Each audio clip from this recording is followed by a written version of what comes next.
আসসালামু আলাইকুম। কেমন আছেন আপনারা? আশা করি আপনারা সবাই ভালো আছেন। আলহামদুলিল্লাহ, আপনাদের দুআয়ে ও আল্লাহর রহমতে আমিও আছি ভালো। আমি আর বৌমাকে বলেছিলাম যে জলপাইগুলোকে ভালো করে ধুয়ে এই গ্রেটারের সাহায্যে এই ছোট ছিদ্র দিয়ে তুমি একটু আমাকে গ্রেট করে দাও। আমার বৌমা একবারে গ্রেট করে চিপে চাপে রস পানি বের করে এই অবস্থায় আমার জন্য রেখে দিছে, মানে কাজ আগাই দিচ্ছে। আপনারা আমার জন্য দোয়া করবেন। আমি একটু অসুস্থ, কিন্তু আমি আর এইটা আমার একটু শখ, এইরকম রান্নার ভিডিও করা, আচার বানানো। আমার ফ্যামিলির মানুষ তো আমাকে দিতে চায় না, কিন্তু আমার শখের জন্য আমি এগুলা করি। এই আচার টাচার বানানো, রান্না যা আপনাদেরকে দেখাই এই অংশটাই আমি রান্না করি। আমি আসলে কোনো কাজ টাজ করি না। আমি আসলে আমার একটু ছোটোখাটো ব্রেন স্ট্রোক হয়ে গিয়েছে, তাই আপনারা আমার কথাবার্তা একটু উল্টাপাল্টা হলে নিজ গুণে ক্ষমা করে দিবেন। আর আমার ফ্যামিলির লোক তো আমাকে দিবেই না, তা আমার শখ দেখে আমার বৌমা সব রেডি করে দেয়। এই ছোটোখাটো কয়েকটা রান্না বান্না আমি করি শুধু ভিডিওর জন্য। আপনারা আমার জন্য দোয়া করবেন। আমি ডাক্তার দেখাইছি, এখন ঔষধ চলতেছে। আপনাদের দোয়াই আমার সবচেয়ে উপকারে আসবে। তো বৌমা রেডি করে দিছে। ওইদিকে বৌমা বললাম যে মশলা আমি বলে দেই, তুমি জানবা না কি কি দেয়া লাগবে। এই সরিষা 1 চামচ, ধনিয়া 1 চামচ, জিরা 1 চামচ, চায়ের চামচে, পাঁচফোড়ন 1 চামচ, 5টা শুকনো মরিচ, 2টা এলাচ আর একটা দারচিনিকে আমি ভেঙে ছোট ছোট করে নিছি।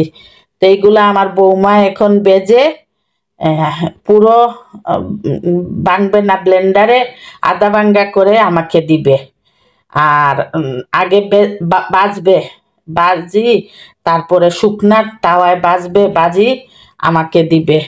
এখন আমি এইটার মধ্যে চিনি দিয়ে দিব, চিনি দিয়ে দিব।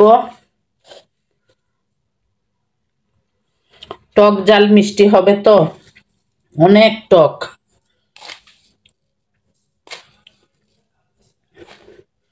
আর চিনি দিব না, কারণ আমার হাজবেন্ড বলে যে আমার সব আচারই নাকি বেশি মিষ্টি হয়ে যায়। তো আমি এর জন্য চিনি কম দিলাম। 1 চামচ লবণ দিব, দিয়ে আমি মেখে রেখে দিব। এই চিনির পানি বের হওয়ার পরে মশলা দিব, বাকি যা যা দেওয়ার পরে দিব। এখন আমি এইভাবে রেখে দিব। আপনারা আমার জন্য দোয়া করবেন। আমার ফ্যামিলির কেউ তো আমাকে রান্না বান্না করতে দিবে না, রান্নাঘরে আসতে দিবে না। আমার বৌমা তো একবারে চিৎকার দিয়ে উঠে যে মামুনি আপনি কেন যাবেন রান্নাঘরে, আপনার না অসুস্থ। তা আমি বলি মাগো, আমার শখের জিনিসটা আমার কাছ থেকে কেড়ে নিও না।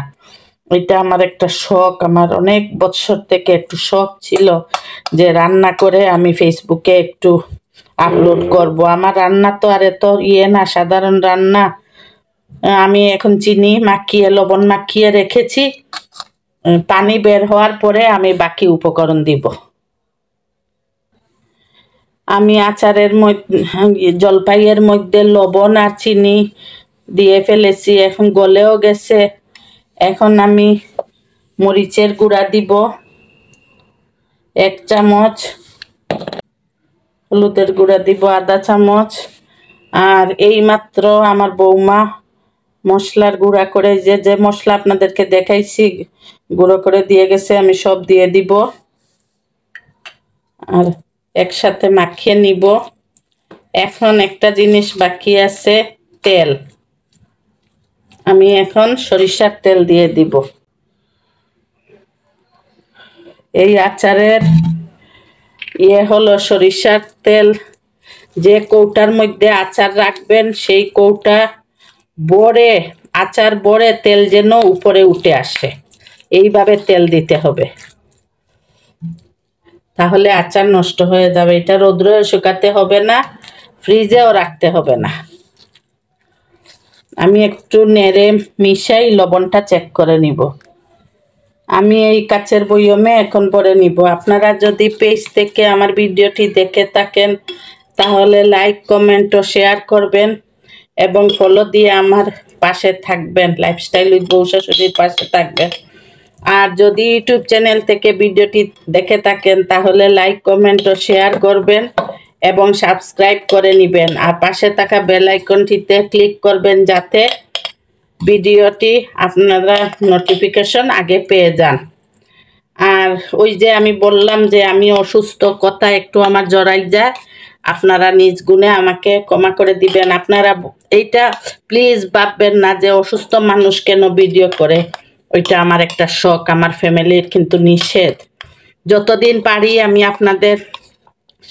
আপনারা আমার রান্না দেখবেন, আর যখন পারবো না তখন আপনাদের কাছ থেকে আমি বিদায় নিয়ে নিব। কি করব আর।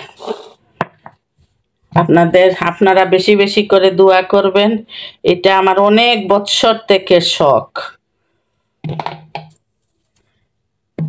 এই আমার হয়ে গেল। এই দেখেন আমি আচারের উপরে তেল থাকবে, বাকিগুলো আমি ছোট আর একটা বয়মে ভরে দিব। আপনারা লাইফস্টাইল উইথ বউ শাশুড়ির পাশে থাকবেন, আমাদের জন্য দোয়া করবেন, আর ভুল ত্রুটি হলে মাফ করবেন। আল্লাহ হাফেজ। আসসালামু আলাইকুম ওয়া রাহমাতুল্লাহি ওয়া বারাকাতুহু।